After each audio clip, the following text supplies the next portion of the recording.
Hello everyone. In today's video lecture, we are going to see various types of neural networks. Now, what are the before we see various types of neural network, we will look at first a single neuron. Now, this neuron is nothing but a node in our artificial neural networks.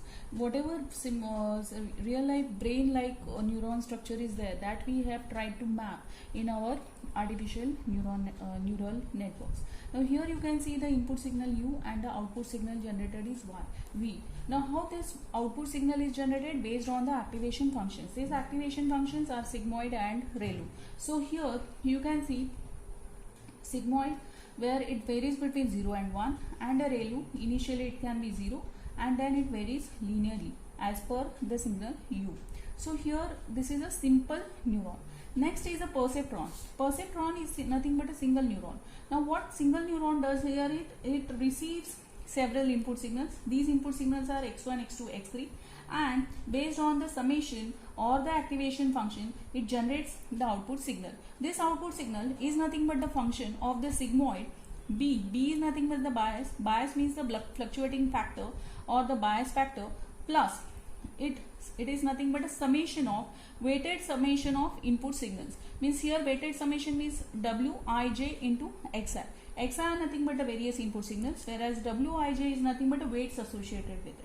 Okay, and it varies from I is equal to 1 to n. So here this way the output signal is generated. So here this is nothing but it is resembling a single neuron like structure, and it works as per the linear or the logistic regression. Next we will move on to feed forward neural network. Feed forward neural network, it is again very simple structure. As the name suggests, it is feed forward, means whatever input signals it is going to take, it is going to transfer it to the hidden layers. That input signal is going to transfer it to the next hidden layer. More the number of hidden layers, more will be the accuracy, and it is going to generate the output. So feed forward will keep on forwarding. It will not back propagate. It will not back propagate. So there are no loops as such. When it is going to back propagate, so that will be a different neural network, that is recurrent neural network. Here we are going to see first feed forward neural network. Feed forward neural network means what? Whatever input signals it has got, it has processed based on the activation functions like sigmoid activation function, and it will generate the output. This output is going to vary between 0, it can be like Heaviside step function. Heaviside step function will generate the output between 0 and 1. Here there can be sigmoid activation function which is used. Okay. But what is a drawback over here with the feed forward neural network is it keeps on forwarding the data or the processed information to the next layer, and it forgets the previous state. So once it forgets the previous state, it will not keep on buffering that information. So that is a drawback of feed forward neural network. So once you get the wrong output, again tracing back the information becomes difficult. For example, if I want to classify the features of cat and dog, the animals features which have been passed as input signals. Now once it has trained this particular hidden layers, okay, it will keep on transmitting that information to the next layers. Okay, but once you get the output that is wrong, you cannot trace back where I have done the mistake. So that is the problem with the feed forward neural network. Okay, now so in order to solve that, we have come up with the recurrent neural network. Here in feed forward neural network, there are no loops. There are no loops. No loops have been formed. But once we feed in recurrent neural network, we just keep on passing those information back to the previous layer. It forms a loop. So that is nothing but recurrent neural network. Why it is called as recurrent neural network? It is recursive in nature, just like how we have seen recursive loops. So it is recursive in nature. So that is recurrent neural network. Now let's move ahead with the back propagation neural network. Now in order to solve all the problems of like getting exact, if we are not going to get the exact output or error ratio is not reduced here, so what's the use of training such a huge data set, right? So what we have done, we have after feed forward recurrent neural network, there is one more invention that is called as a back propagation neural network. What do you mean by the back propagation? As the name suggests, it is backward propagation of error. What is back propagation of error means? Let's say there are the inputs. Okay, input signal x1, x2, x3. x1, x2, x3. Let's say x1 is 3, x2 is 2, x3 is 1. Output we want is 1. Okay, the actual output that we want is 1. Or the now what is the 3, 2, 1 means?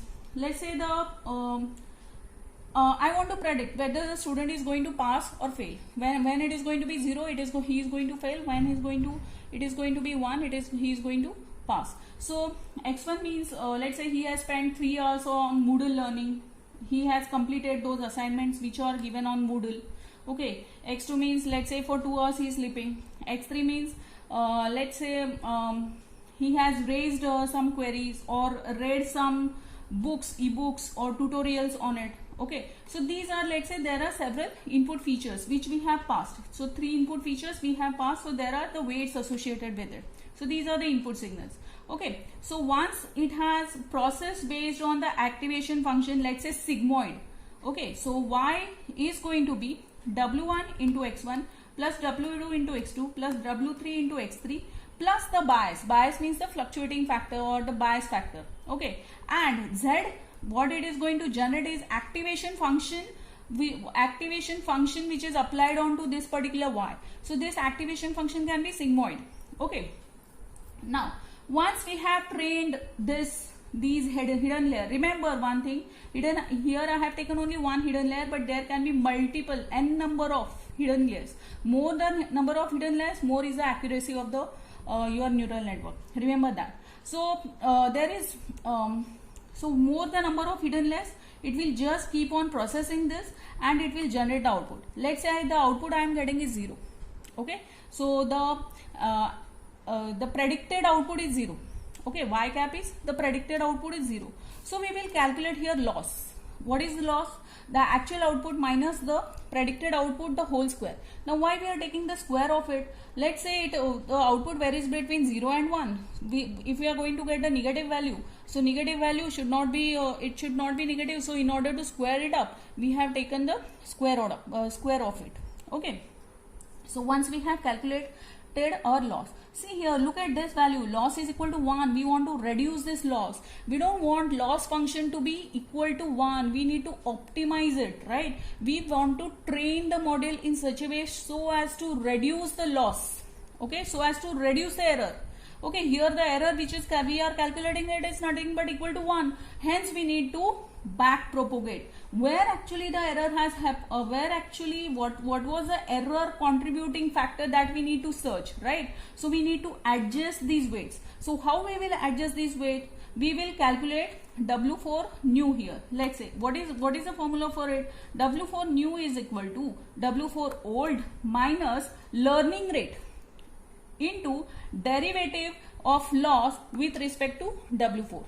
Okay, now this learning rate has to be minimum. Okay, here we can consider it can 0.0001. Okay, so similarly we will just keep on back propagating this and we will try to adjust the weights in such a way so as to be the predicted output should be equal to 1 and loss has to be reduced to 0.00. It should be very, very less. So we will keep on training and adjusting the weight.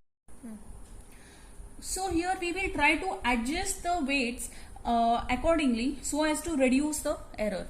So as to whatever the back propagation of the errors. Okay, here what we are doing, W4 new is equal to W4 old minus learning rate into derivative of loss with respect to the weight, right? Similarly here what will be the formula? W1 new is equal to W1 old minus learning rate into derivative of loss with respect to W1. Okay, so likewise similarly we will keep on adjusting the weights so as to reduce or minimize the error, and this is what it is called as gradient descent. Okay, thank you.